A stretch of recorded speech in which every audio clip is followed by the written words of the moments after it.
word king is uniquely associated with B.B. King, but then when we start to get into the social justice conversation, we can also make reference to Martin Luther King, all with this one symbol in this particular painting.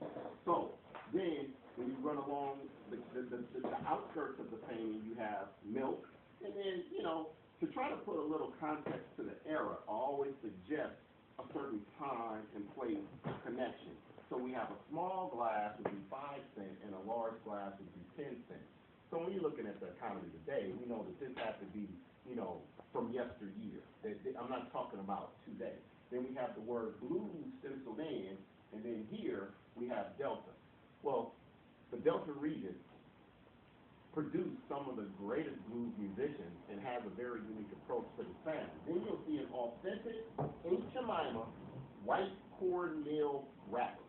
Now the reason this wrapper is so important to this particular painting is because inserted into this particular piece, I actually have my grandmother's recipe, which was her grandmother's recipe, of white cornmeal biscuits. That's the actual recipe. I've cooked this recipe at least a good 3 dozen times. So, but this recipe goes all the way back. My grandmother's grandmother was a slave. So this recipe goes all the way back to slavery.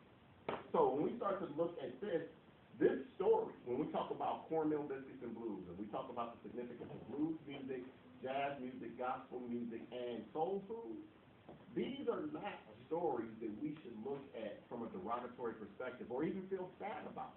That's the reason why I have the caption running along the side of the painting that all blues ain't blues.